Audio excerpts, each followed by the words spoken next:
Sean bienvenidos a las historias de Lilith. Hola a todos amigos, les doy la bienvenida a un capítulo más de esta interesante historia que tiene como personaje principal a nuestro famoso detective Perry Mason, un personaje icónico del autor Gardner. Vamos a continuar entonces con otro capítulo más, espero que les guste, comencemos. Capítulo 12. El juez Quincy L. Fallon paseó su mirada por la repleta sala del tribunal y dijo: «Este es el momento prefijado para la vista preliminar del caso del pueblo del estado de California contra Adele Sterling Hastings. ¿Están preparados? Podemos empezar». Morton Ellis, uno de los delegados judiciales de la acusación, contestó: «El pueblo está preparado, señoría». Mason se levantó.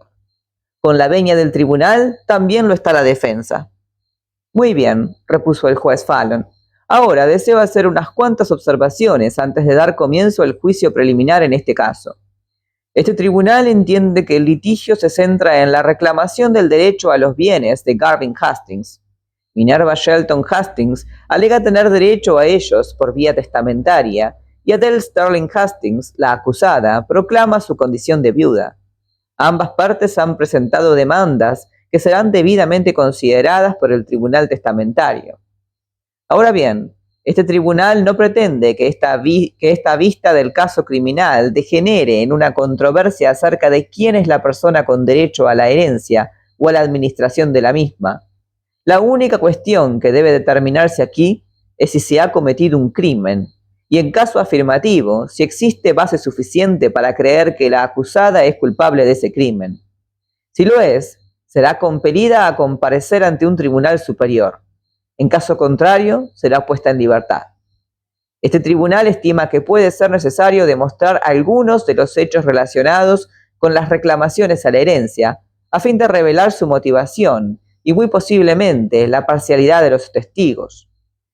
Pero este tribunal quiere que las pruebas relativas al dominio de los bienes se limiten al mencionado fin. De nada servirá enjuiciar aquí la cuestión testamentaria o que los letrados se dediquen a bucear en los diferentes testigos, con la esperanza de que alguna de sus declaraciones pueda ser aprovechada en el juicio testamentario. Teniendo esto bien presente, les prevengo, caballeros, que limiten sus interrogatorios y sobre todo sus contrainterrogatorios dentro de los límites trazados por este tribunal. Pueden proceder, caballeros». Morton Ellis se apresuró a cumplimentar con decidida y profesional eficiencia los prolegómenos de la vista. Un secretario presentó un esquema de las premisas, un plano de los pisos inferior y superior de la mansión de Hastings. Se mostraron fotografías del exterior de la casa. El cirujano encargado de la autopsia testificó que la muerte fue producida por 2 proyectiles de un revólver del calibre 38 que penetraron en el cerebro, que el cadáver había sido hallado en la cama, que la muerte fue instantánea, que evidentemente Hastings había sido asesinado mientras dormía, que la muerte había ocurrido a primeras horas de la mañana del lunes, día 4, que el fallecimiento podía determinarse entre la 1 de la madrugada y como máximo las 8 de la mañana de ese día, que en su opinión el cadáver no había sido movido, sino que se encontró en la posición exacta en que estaba cuando fueron hechos los disparos, que la rigidez del cuerpo así lo indicaba. Ellis anunció: «Mi próximo testigo es el teniente Ada Trapp». El aludido se adelantó. Se le tomó juramento, subió al estrado, relató el descubrimiento del cadáver y presentó fotografías del mismo tendido en la cama y del cuarto donde había sido encontrado. Luego mostró las balas homicidas, una de las cuales había sido extraída del colchón después de haber atravesado limpiamente la cabeza. La otra fue encontrada en el interior del cráneo. «¿Conoce usted a Perry Mason, el abogado de la defensa?», preguntó Ellis. «Sí». «¿Tiene usted ocasión de hablar con él por teléfono de vez en cuando?». «En efecto». «¿Está usted familiarizado con el sonido de su voz?». «Lo estoy». «¿Puedo preguntarle si sostuvo usted una conversación con Perry Mason la mañana del martes, día 5? «La sostuve, sí, señor». «¿Qué conversación fue esa?». El señor Mason me llamó para decirme que alguien había estado en su oficina el día anterior. Espere un momento, interrumpió Ellis. Eso sería el lunes, día 4. Exacto. ¿Qué más le dijo el señor Mason? Que ese visitante se había dejado un bolso de señora en su oficina, que en el bolso había un arma y que ésta había sido disparada 2 veces. Me dijo luego que el arma fue identificada posteriormente como perteneciente a Adele Sterling Hastings, la acusada en este caso, y me sugirió que examinara el arma. ¿Qué hizo usted? Le pedí a uno de los hombres de la sección de homicidios que llamara por teléfono a Garvin S. Hastings e intentara hablar con él. Sin embargo, poco después, me llegó el informe de que uno de los empleados de Hastings había ido a la casa para averiguar por qué Hastings no contestaba el teléfono y se encontró su cadáver en la cama. ¿Qué hizo usted entonces? Me dirigí al despacho del señor Mason. ¿Qué encontró allí? Me encontré a la acusada. ¿Halló el arma a la que se había referido el señor Mason? En esa ocasión, no. ¿La localizó usted después? Un momento, terció Mason. Opino que esa pregunta es improcedente, puesto que exige una conclusión por parte del testigo. ¿Cómo se entiende? Creo que puede contestar si descubrió o no al fin el arma, alegó Ellis. No, no puede, advirtió Mason, porque no tiene modo de saber si el arma que descubrió era la misma a la que me referí por teléfono, o la que yo tenía en mi despacho. Oh, señoría, dijo Ellis, qué juego de palabras. Podemos seguir la pista de esa arma desde el bolso de la mujer a la mesa de Mason, de ahí a la oficina de Garvin Hastings, donde uno de los empleados, un tal Simley Bison, la escondió hasta quedar luego en poder del teniente Track. Pues siga rastreando su paradero, alegó Mason, pero no le pregunte al testigo si el arma que recobró al fin era la misma que estaba en el cajón de mi mesa. Eso es una conclusión. Está bien, concedió Ellis de mala gana. Retiraré la pregunta y en su lugar haré al testigo otra. ¿Se interesó usted por el revólver cuando fue al despacho del señor Mason? Sí. ¿Le pidió que se lo mostrara? Sí.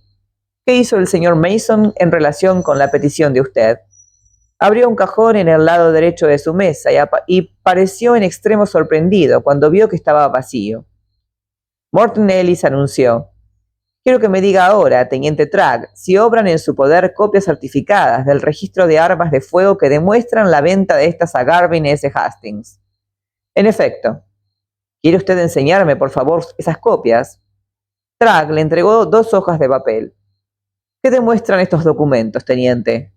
Son documentos oficiales extendidos con arreglo a las normas legales vigentes en California. Demuestran la adquisición de 2 armas de fuego en el Sportman Supply Center. ¿Y a qué se refieren estos documentos, teniente? A la compra de 2 armas de fuego, 2 revólveres Smith & Wesson con cañón de 2,5 pulgadas y cuya numeración es C4889, que fue vendido en la fecha que aparece en esa hoja. El segundo fue adquirido algunos meses después y es un modelo análogo, Smith & Wesson, cuya numeración es C232721. Muy bien. Cuéntenos ahora qué conversaciones sostuvo usted con Perry Mason en su calidad de abogado de la defensa, en relación con esa arma de fuego de la que le habló y que le dijo no poder mostrarle una vez estuvo usted en su despacho. El señor Mason me dijo que había hallado un revólver en el bolso de la acusada encontrado en su oficina, que había guardado el arma en el cajón superior derecho de su mesa y que el arma había desaparecido. ¿Cuándo tuvo lugar esta conversación, teniente? El martes, día 5. ¿Le dijo el señor Mason lo que había hecho con respecto a tratar de localizar esa arma? Lo hizo en una conversación posterior. ¿Qué le dijo? Que había llevado a cabo una investigación personal y por mediación de su detective privado, Paul Drake, jefe de la agencia de detectives Drake, que como resultado de esas pesquisas averiguó que un hombre había entrado en su despacho en la mañana del martes, día 5, sobre la hora en que la mujer de la limpieza hacía su trabajo en el mismo, que el individuo en cuestión llevaba un portadocumentos y se había hecho pasar por Perry Mason, si no manifestándolo directamente, si por lo menos dándolo a entender por su conducta, penetrando en el despacho, permaneciendo allí durante unos 10 minutos y saliendo finalmente de él. El señor Mason me dijo que por un proceso de deducción y labor detectivesca había localizado a ese hombre y descubierto su identidad. Se trataba de Simley Bison, el administrador de las empresas Hastings. ¿Le comunicó algo más? Me contó que Simley Bison había sustraído el arma, la había envuelto en papel de estraza, sellado y depositado el paquete en el fondo de una bolsa de golf. Y luego me dijo que el señor Bison había telefoneado delante de él a su secretaria, la de Bison, para que sacara el arma de la bolsa de golf y la llevara al despacho de Mason. Y cuando la secretaria llegó, se vio que el paquete había sido alterado. Le dijo el señor Mason lo que hizo entonces con el arma. Me llamó por teléfono para comunicarme que el arma estaba a mi disposición y más tarde me hizo saber que tenía también las envolturas del paquete en una caja, ya que si lo deseaba podía examinarlas en busca de huellas digitales. ¿Qué hizo usted? Me dirigí al despacho de Mason y me llevé el arma. ¿Sometió usted después esta arma a pruebas de balística? Sí. Trató de comparar los proyectiles de muestra que disparó con ella con las balas homicidas, una de las cuales había sido extraída del cadáver de Garvin Hastings y la otra del colchón de su cama. Sí. ¿Qué descubrió? Que las balas homicidas fueron disparadas con esta arma. Vea este revólver, un Smith & Wesson, cuya numeración es C4889, y dígame si lo reconoce. En efecto, sí, señor. Lleva una etiqueta mía y tengo anotada la numeración. ¿Es este el revólver que recibió usted de manos del señor Mason? Sí. Teniente, ¿examinó usted esta arma en busca de huellas digitales? Efectivamente. ¿Encontró alguna? Cuando examiné el arma por primera vez, no hallé ninguna. Recubrí el revólver con los polvos adecuados con objeto de descubrir las posibles huellas que hubiera en él, pero no me revelaron nada de lo que buscaba. Luego, no obstante, cuando llevé el arma a la jefatura, descubrí que había una huella seca en ella. Esta huella digital no había absorbido los polvos porque no quedaba en la misma vestigio alguno de humedad. Era una huella completamente seca. Había sido impresa por alguna persona cuyo dedo contenía una cierta sustancia pegajosa, como por ejemplo saliva endulzada o procedente quizá de tabaco húmedo. Sea lo que fuere, la huella podía apreciarse con bastante claridad. ¿Fotografió usted esa huella? Sí, señor. ¿Tiene usted aquí esa fotografía? El testigo asintió. Sí, señor. Bien. ¿Ha comprobado usted esa huella como para saber a quién pertenece el dedo que la produjo? Sí, señor. ¿De quién es la huella? Esa huella es la del dedo medio de la mano derecha de la acusada, Adele Hastings. Con la venia del tribunal, quisiera presentar este revólver como documento de prueba B12 de la acusación. Un momento, intervino Mason. Antes de que la defensa convenga que esa arma sea admitida como prueba o la rechace como tal, quisiera el privilegio de interrogar al testigo. Muy bien, dispuso el juez Fallon. Puede hacerlo. Teniente, ha declarado usted que le dije que yo tenía el arma. Ahora bien, ¿no es cierto que lo que le dije fue que yo tenía un arma? Creo que me dijo usted que había recuperado el arma, la que había sido sustraída del cajón de mi mesa. Eso fue lo que entendí. Le dije que el arma procedía del bolso de la acusada. Espere un momento, advirtió Tragg. En realidad, creo que la conversación sobre el arma la tuve con usted, y luego resultó que el revólver había desaparecido y, si no me equivoco, su secretaria me llamó para decirme que el arma extraviada había sido hallada y estaba a mi disposición. Bien, teniente Tragg, ¿le dije o no, preguntó Mason, que Simley Bison había sustraído esta arma de mi despacho y la había envuelto en papel, sellándolo después, pero que cuando el paquete fue devuelto a mi despacho aparecía cortado con una navaja o cuchillo afilado y no había modo de saber que era esta el arma que procedía del bolso de la acusada? Protesto por considerar que esa pregunta se basa en una prueba de oídas, terció Ellis.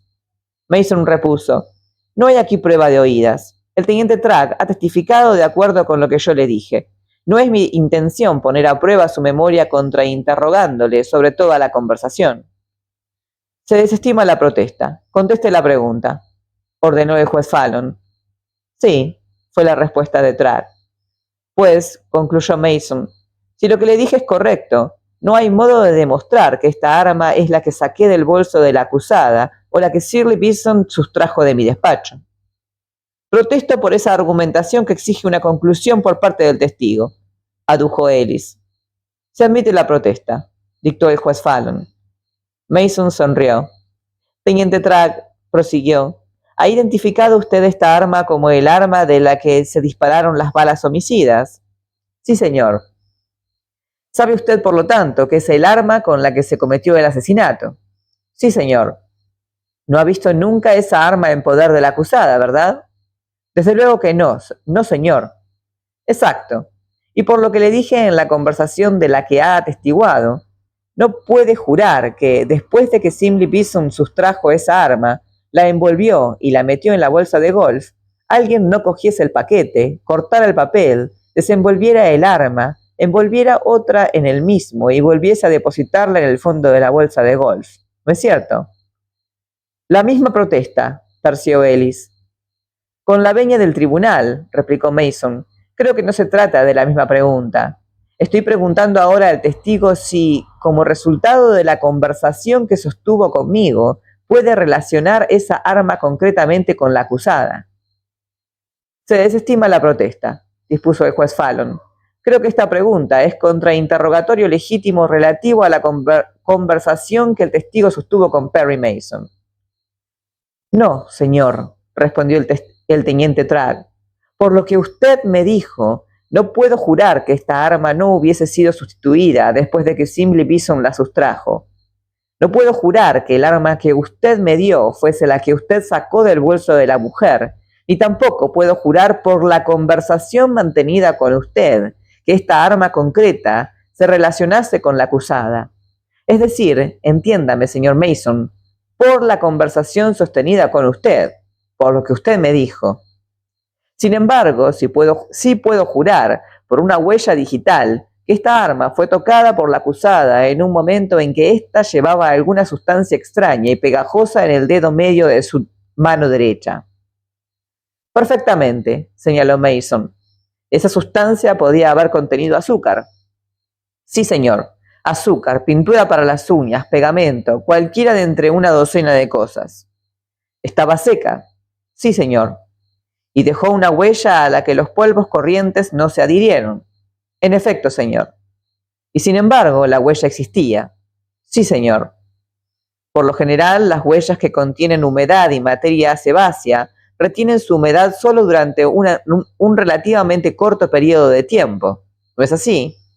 Así es. Era este, pues, un tipo distinto de huella. Sí, señor. No tan perecedero como las huellas corrientes. Exacto. ¿Cree usted entonces que pudo haber sido impresa las navidades pasadas, cuando la acusada tomaba los dulces navideños y el arma estaba en poder de su marido? Track enrojeció. No puedo decir cuándo fue impresa la huella. Pudo haber sido en las navidades pasadas. Pudo haber sido entonces. Muy bien, declaró Mason. Eso es todo. Me opongo a la presentación de la prueba sobre la base de que es inadmisible, inaplicable e irrelevante, y no existe sólido fundamento para ello.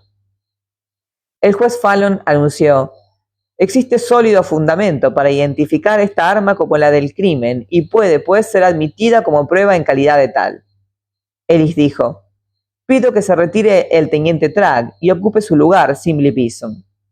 Beeson se dirigió pesadamente al estrado de los testigos como quien afronta una ineludible y severa prueba. Levantó su mano derecha, tomó el juramento y, después de dar su nombre y dirección al oficial, miró con marcada hostilidad a Morton Ellis. Se llama usted Shirley Beeson. Estaba empleado como administrador de las empresas Hastings entre el 4 y 5 de este mes, cargo que venía ocupando durante un periodo de 4 años anterior a esa fecha. Sí, señor. Señoría, dijo Ellis, la hostilidad del testigo me obligará a interrogarle con preguntas capciosas. No ha dado prueba alguna de hostilidad hasta el momento, repuso el juez Fallon. Proceda a su interrogatorio según el procedimiento acostumbrado. Si se evidencia su hostilidad, yo se lo advertiré y le permitiré este tipo de preguntas. Muy bien, señoría. Requiero su atención hacia el martes, día 5 de este mes. ¿Vio entonces a la acusada? Sí, señor. ¿Cuándo? A primera hora de la mañana. ¿No puede ser más concreto? No mire el reloj. ¿Fue a plena luz del día o antes? No lo recuerdo. ¿Dónde se vieron ustedes? En un restaurante. ¿Cómo fue el encontrarse allí? Ella me había dicho que estaría en él. ¿Era un restaurante de servicio permanente durante la noche? Sí. ¿Se encontró usted allí con la acusada y desayunó con ella? Sí. ¿Conversaron ustedes durante el desayuno? Como es lógico, no íbamos a quedarnos allí sentados mirándonos las caras. Limítese a contestar las preguntas, advirtió Ellis. ¿Conversó o no conversó con la acusada? Ya he contestado esa pregunta. Le dije que sí. Y como consecuencia de esa conversación, fue usted al despacho del señor Mason, es decir, al edificio donde el señor Mason tiene sus oficinas, ¿no es cierto? Sí. ¿Y entró en ese edificio? Sí. ¿Firmó usted un registro en el ascensor? Sí. ¿Consignó su verdadero nombre? No. ¿Firmó pues con nombre supuesto? Sí. ¿Tomó el ascensor hasta la planta en la que el señor Mason tiene su despacho? Sí. ¿Y se dirigió a él? Sí. ¿Qué hizo usted al llegar al despacho del señor Mason? Entrar en él. ¿Había allí alguien para permitirle la entrada? Sí. ¿Quién? La mujer de la limpieza. ¿Habló usted con ella? Sí. ¿Qué le dijo? No lo recuerdo. ¿Sustrajo usted alguna cosa del despacho del señor Mason? Me niego a contestar. ¿En razón a qué? En razón a que la respuesta a su pregunta pudiera comprometerme. Ellis miró al juez Fallon.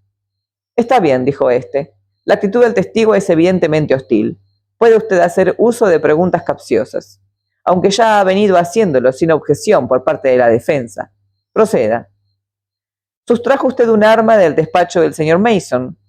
Me niego a contestar en razón a la que la respuesta podría comprometerme.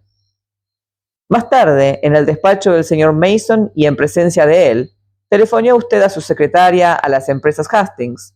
Sí. ¿Cómo se llama su secretaria? Rosalie Blackburn. ¿Qué le dijo por teléfono? Que fuera a mi ropero, tras buscar la llave en mi mesa, sacara los palos de golf de mi bolsa y la vaciara. Encontraría entonces un paquete envuelto en papel de estraza en la misma, paquete que debía traerme. ¿Al despacho del señor Mason? Sí. ¿Y lo hizo? No lo sé. ¿Qué quiere decir con eso de que no lo sabe? Que no sé si mi secretaria hizo lo que yo le dije. Pero sí sabe usted que apareció en el despacho de Mason con un paquete, ¿no es cierto? Sí.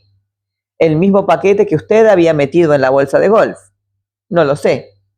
Bueno, contenía el mismo objeto que usted había metido allí dentro, ¿no? No lo sé. ¿Qué quiere usted decir con eso?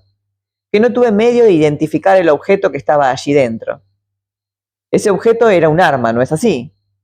El paquete que metí en la bolsa de golf contenía un arma, sí. Que era la misma que usted había sustraído del despacho del señor Mason, ¿no es verdad? Me niego a contestar en razón a que la respuesta podría comprometerme. Pero usted admite que metió un paquete en su bolsa de golf. Sí.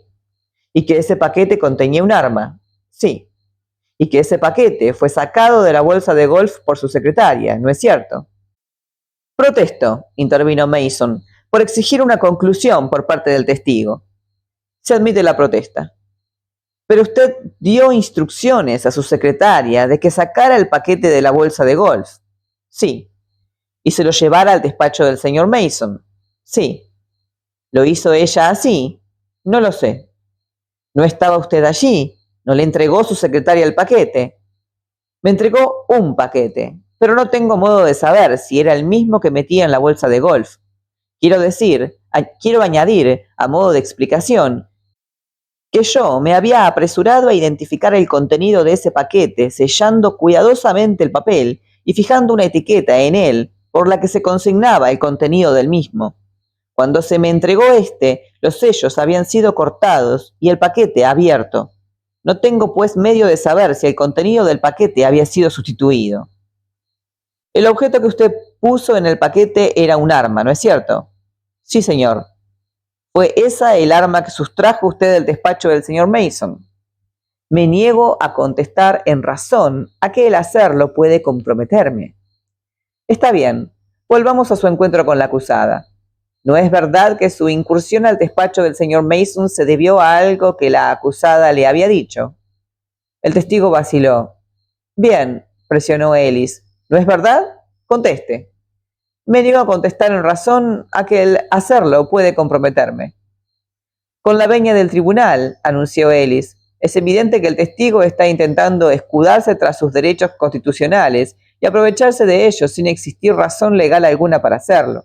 Me parece perfectamente bien que se niegue a aceptar su relación con el hurto perpetrado en el despacho del señor Mason, pero en lo que concierne a su conversación con la acusada, no fue una conversación privilegiada y no hubo ciertamente nada que pudiera comprometerlo en relación con ella. ¿Puedo intervenir?, preguntó Mason. Desde luego, repuso el juez Fallon. Si resultara, empezó Mason, que la acusada y este testigo conspiraron para sustraer alguna prueba de mi despacho, la sustracción del arma sería entonces un acto manifiesto que haría culpable al testigo de un delito independiente, el delito de conspiración criminal. Sustraer el arma es una cosa y conspirar para sustraerla otra. Son dos delitos. Eso es reparar en pelillos, comentó Ellis. No, no lo es, replicó Mason. Cada vez que usted redacta un informe, un escrito de agravios contra una persona, insertan tantos cargos como se les ocurren. Presentan el de la conspiración criminal y el del acto delictuoso. Entonces tratan de convencer al jurado para que emita un veredicto de culpabilidad sobre cada uno de los cargos del sumario. Alegan ustedes que cada cargo es un delito independiente, que ustedes no hacen la ley, que solo la ejecutan, que si el legislador ha determinado calificar como delito de conspiración para cometer un acto ilegal y el acusado conspira para cometer tal acto y luego lo perpetra, es culpable de dos delitos independientes. No pretenderá usted que no se le castigue. El juez Fallon pareció sofocar el atisbo de una sonrisa. Creo que la cuestión es clara, afirmó. No veo que la conversación sea pertinente o relevante más que en lo que tuviera relación con algún aspecto del delito que nos ocupa. Y si es así, puede muy bien ser que la acusada y el testigo conspiraran para hacer determinados actos, y el testigo tenga por lo tanto motivos para creer que contestar a la pregunta le llevaría a incriminarle en un delito de conspiración. Está bien, admitió Ellis, volviéndose rabiosamente al testigo.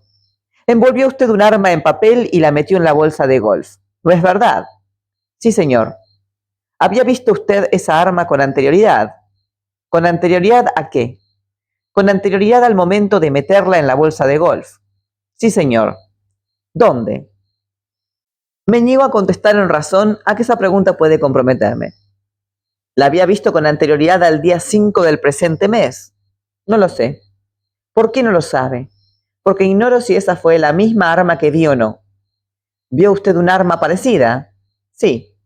¿Dónde? No puedo recordar todos los lugares donde he visto armas similares.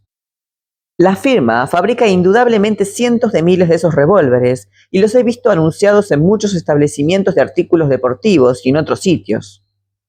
Y, dijo Ellis, levantando su índice acusador hacia el testigo, algunos de esos otros sitios incluían un bolso de mujer, ¿no? Sí. ¿Qué mujer?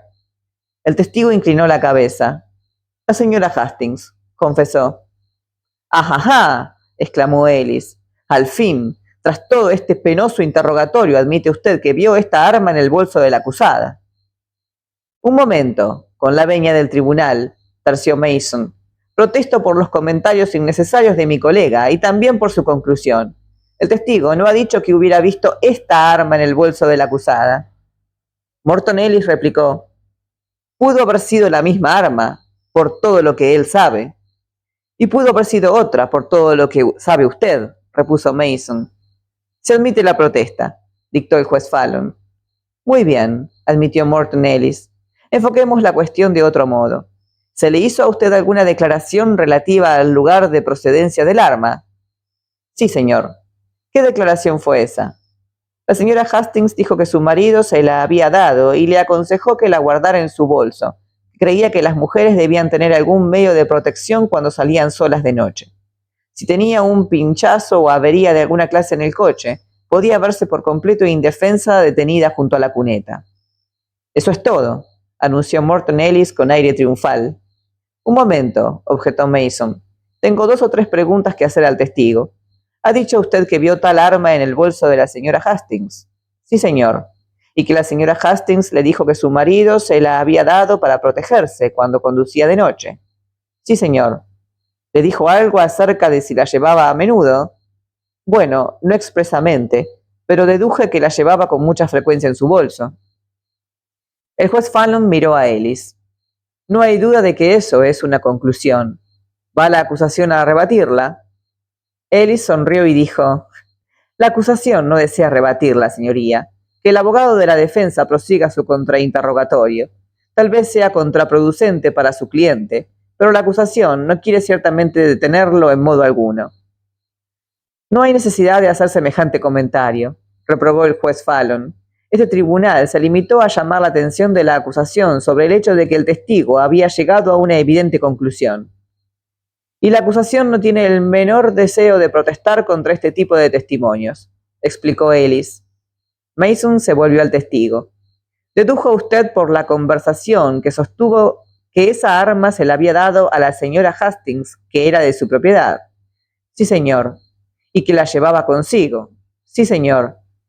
Ellis se volvió al público de la sala con una amplia y triunfal sonrisa en los labios. «¿Dice usted que fue con la señora Hastings con quien tuvo esas conversaciones?» «Sí, señor». Los ojos de Mason centellearon. «¿Con Adele Sterling Hastings, la acusada en el presente caso?» «No, señor. Esas conversaciones fueron con Minerva Shelton Hastings, la anterior esposa». De pronto, la sonrisa desapareció del rostro de Ellis, para ser reemplazada por una expresión de desmayada consternación. Se levantó de un salto. «Un momento, señoría, un momento», pidió. «Al parecer, se trataba de una trampa cuidadosamente planeada entre el letrado de la defensa y el testigo, sabiendo que cuando éste dijera a la señora Hastings, yo supondría que se refería a la acusada. Protesto, pues, contra esas preguntas y rebato las respuestas en razón a que son conclusiones por parte del testigo». El juez Fallon repuso mordazmente: «Ya tuvo usted ocasión de protestar.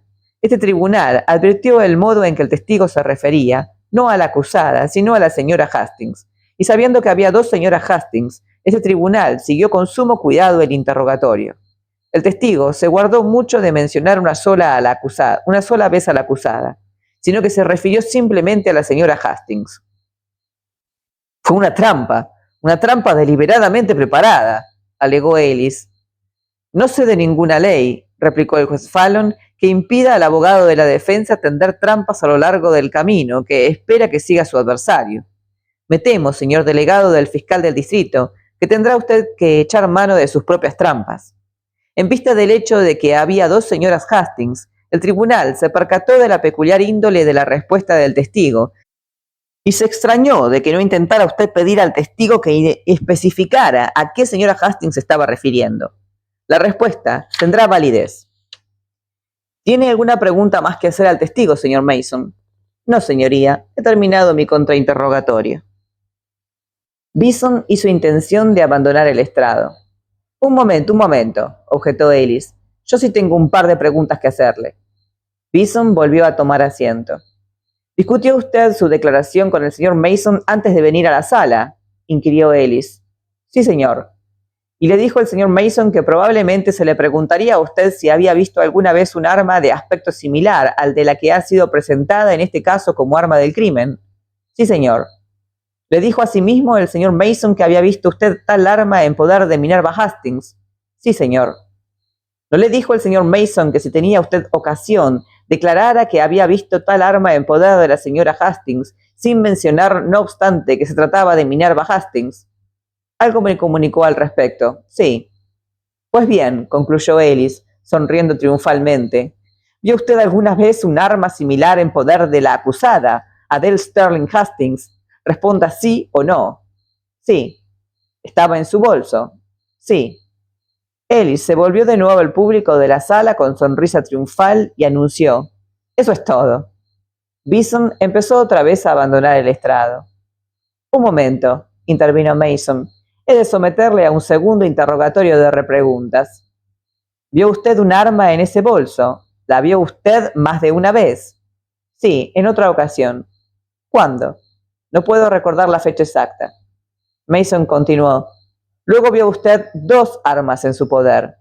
Una, explicó levantando el dedo índice de su mano izquierda, el arma que el difunto compró y que no fue la homicida. Y dos, aquí, Mason levantó el índice de su otra mano, el arma que lo fue, ¿no es cierto?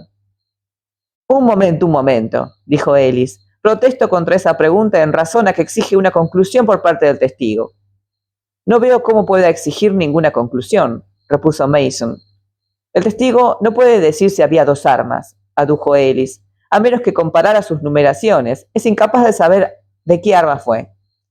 Mason sonrió al juez Fallon. Creo, afirmó, que la acusación ha interpretado mi idea perfectamente. El testigo vio un arma. No se sabe si fue la homicida que el asesino había sustituido en la bolsa de golf del testigo o el arma que el finado había dado a la acusada para su protección y que le había sido robada. Mason hizo una leve inclinación al ayudante del fiscal de distrito y añadió, y con la venia del tribunal, con esto doy por concluido mi segundo interrogatorio de repreguntas. Espere un momento, indicó Ellis. Eso viola el procedimiento. El testigo debe responder a la pregunta. No puede responder a la pregunta, replicó Mason, porque usted ha protestado contra ella. Bien, el tribunal no se ha pronunciado al respecto, señaló Ellis y luego se apresuró a añadir. Retiro la protesta. Muy bien, dijo Mason. Conteste la pregunta, señor Bison. Ignoro qué arma fue, respondió Bison. Pudo haber sido la misma arma las dos veces. Pudieron haber sido armas distintas y puede no haber sido ninguna de las dos. Entiendo que la firma Smith & Wesson fabrica miles de armas idénticas. Ellis estalló. Es muy fácil para el testigo contestar de ese modo a la pregunta, después de que la defensa le ha señalado tan hábilmente la respuesta que debía dar en caso de existir una protesta. Con la venia del tribunal, puntualizó Mason, no fui yo quien protestó, sino la acusación. Por mi parte, no hay segundo interrogatorio del testigo, dijo Ellis. Eso es todo, señor Bison. Puede usted retirarse. Puede retirarse, ordenó el juez Fallon al testigo. Ellis miró el reloj de la sala. El juez Fallon asintió imperceptiblemente con la cabeza y seguidamente declaró: es la hora del acostumbrado aplazamiento de mediodía. Se suspende la vista hasta las 2 de la tarde. El público se levantó cuando el juez Fallon abandonó su sitial y desapareció por la puerta que conducía a su despacho. Mason y Simley Bison se miraron. El abogado le hizo señas de que se acercara. Tomando a Bison por el brazo, Mason se lo llevó donde no pudiera ser oído y le dijo: ¿De qué tenía usted miedo, Bison? ¿Miedo?, preguntó Bison en tono sorprendido. ¿Qué quiere decir con eso? Yo no tenía miedo de nada, solo que no quería ayudar a la causa de la acusación más de lo estrictamente necesario. Mason afirmó: usted tenía miedo de algo, Bison. Su rostro reflejó un tremendo alivio cuando el ayudante del fiscal renunció a su segundo interrogatorio. Bison negó con la cabeza, con expresión de desconcertada inocencia. Oh, no, señor Mason, se equivoca. El abogado repuso: no lo creo, Bison. He visto a demasiados testigos en juicio y a demasiadas personas presas de una fuerte tensión para equivocarme ahora. ¿Qué información guardaba usted tan celosamente que tenía miedo de que la acusación fuera a arrancarle? Absolutamente ninguna, replicó Bison. Está bien, le dijo Mason, como quiera, todo llegará. La mirada de Bison se cruzó con la de Hastings, mientras un agente femenino de policía la tomaba por el brazo para escoltarla hasta el calabozo. Entre ellos se estableció una corriente de mutuo y significativo entendimiento, un momentáneo centelleo de triunfo. Bien, en este capítulo la maestría de Perry Mason en la sala de juicios brilla con toda su intensidad. ¿No opinan lo mismo? Sus interrogatorios a Bison y al teniente Tragg no solo desarman los testimonios en su contra, sino que también exponen las inconsistencias de la acusación con una precisión casi quirúrgica. Mason no deja cabos sueltos. Cada pregunta parece calculada para sembrar la duda en el tribunal y reforzar su versión de los hechos. Además, Su seguridad y coherencia al presentar su caso generan la sensación de que hasta el propio juez podría estar de su lado, aunque quizás esto sea solo el resultado de su inquebrantable lógica. Lo que es indudable es que su habilidad para enfrentar a testigos hostiles y desentrañar la verdad lo coloca una vez más como un abogado excepcional. Este juicio apenas comienza, pero Mason ya demostró que no va a ser fácil vencerlo en su terreno. Los espero entonces la próxima con la continuación de este juicio. Se viene mucho más de la grandeza y de la genialidad de este personaje, así que no se lo pierdan. Los invito a dejar like, a comentar qué les pareció la actuación de Perry Mason en esta primera parte del juicio. ¿Qué opinan sobre Bison, que estaba bastante reticente a contestar a las preguntas y a la vez se puso nervioso por algo, según Mason? Qué extraño, ¿no? Bueno, déjenme en los comentarios todo lo que ustedes piensen acerca de este capítulo, así veamos si entre todos podemos generar alguna teoría o hipótesis sobre lo que está sucediendo. Y si quieren suscribirse, son muy bienvenidos a hacerlo, a formar parte de esta comunidad. Gracias, los veo la próxima.